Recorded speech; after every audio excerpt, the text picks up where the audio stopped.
பிச்சைக்காரர்கள்.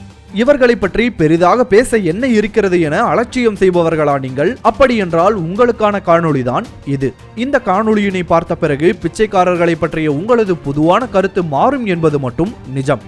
கோவில் வாசல், சிக்னல், மருத்துவமனை என நம்மை நோக்கி கையேந்தி நிற்கும் இவர்கள் ஒரு லட்சாதிபதியாகவோ கோடீஸ்வரராகவோ இருந்தால் எப்படி இருக்கும்? Simon right.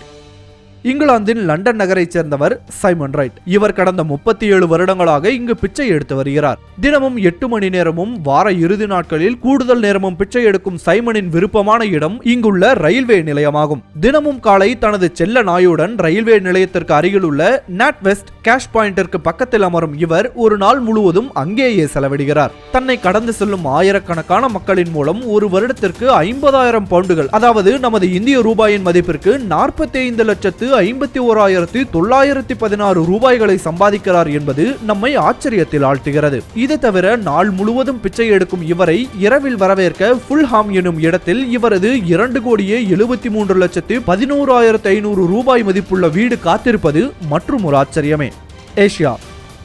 சவுதி அரேபியாவில் உள்ள ஜெட்டா எனும் நகரத்தை சேர்ந்தவர் இந்த ஏசியா எனும் 100 வயதான பெண்மணி. கண் பார்வையற்ற இவரது தோற்றமே கடந்து செல்பவர்களின் மனதை உருக்குவதாக அமைந்துள்ளது. கந்தலான ஆடையுடன் கூனி நின்று பிச்சை எடுக்கும் இவர் ஒரு ஏழை அல்ல, லட்சாதிபதி என்பது இவர் இறந்த பிறகே அங்குள்ளவர்களுக்கு தெரிய வந்துள்ளது. முதுமையின் காரணமாக தளர்வுற்ற இவர் தான் இறந்த பிறகு படிக்குமாறு கூறி தன் நண்பர் ஒருவரிடம் உயில் ஒன்றனை கொடுத்திருந்தார். இவரது மறைவிற்கு பிறகு படிக்கப்பட்ட அந்த உயில் அந்நகர மக்களை திக்குமுக்காடச் செய்தது.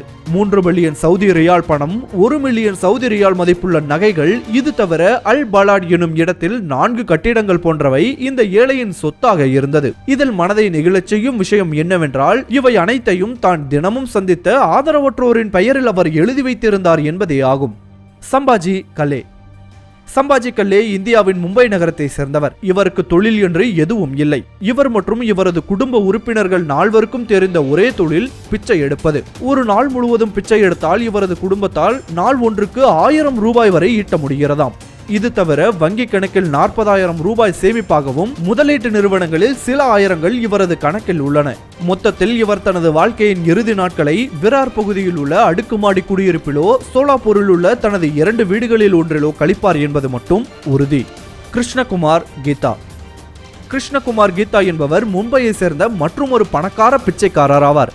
தினமும் பிச்சை எடுக்க இவர் தேர்ந்தெடுத்த பகுதி சார்னி ரோடு அருகில் உள்ள சிபி டேங்க் பகுதியாகும். கந்தலான உடையணிந்து பார்ப்பதற்கு குடிசைவாழ் ஏழையை போல காட்சியளிக்கும் இவரது ஒரு நாள் வரவு 1,500 ரூபாயாகும். இதில் சுவாரஸ்யமான விஷயம் என்னவென்றால் இவர் தனது தினசரி வேலையை முடித்த பிறகு இரவு தங்குவதற்கு மும்பையின் நல சொப்பரா எனும் பகுதியில் உள்ள தனது சொந்தமான அடுக்குமாடி குடியிருப்பிற்கு சென்று விடுகிறார். லக்ஷ்மி தாஸ். வடக்கு கல்கத்தாவில் உள்ள ஹத்திபஜன் என்னும் பகுதியை சேர்ந்தவர் இந்த லக்ஷ்மி தாஸ்.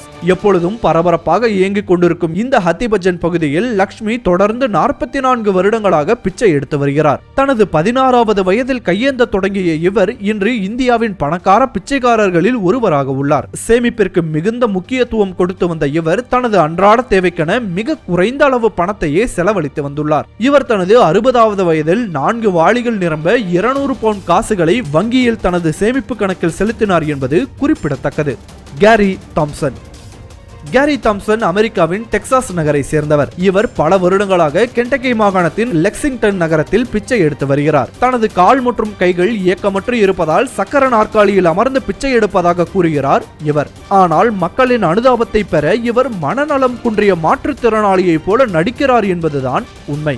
இவ்வாறு பிச்சை எடுப்பதன் மூலம் இவர் வருடத்திற்கு சுமார் $1,00,000 வரை பணம் ஈட்டுகிறார் என்பது வியப்பான விஷயமே. மா சு. இந்தியாவை சேர்ந்த மற்றும் ஒரு பணக்கார பிச்சைக்காரர் தான் இந்த மாசு.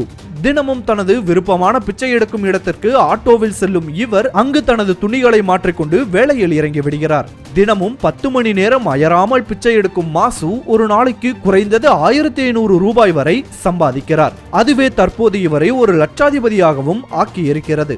தினமும் ஒரு லட்சாதிபதிக்கு நாம் பிச்சை போடுகின்றோம் என்பது இவருக்கு பிச்சை போடும் சராசரி மக்களுக்கு தெரிந்திருக்க வாய்ப்பில்லை. ஆனால் பல நாட்கள் தான் பிச்சை எடுத்ததன் விளைவே இவ்வளவு பணம் என இவர் கூறும்போது கேட்பதற்கு விந்தையாகத்தான் இருக்கிறது. இந்த வீடியோ உங்களுக்கு பிடிச்சிருந்தா லைக், கமெண்ட் அண்ட் ஷேர் பண்ணுங்க. இதே மாதிரியான சுவாரஸ்யமான வீடியோக்களை பார்க்க மறக்காம கிரேசி டாக் சேனலுக்கு சப்ஸ்கிரைப் பண்ணுங்க.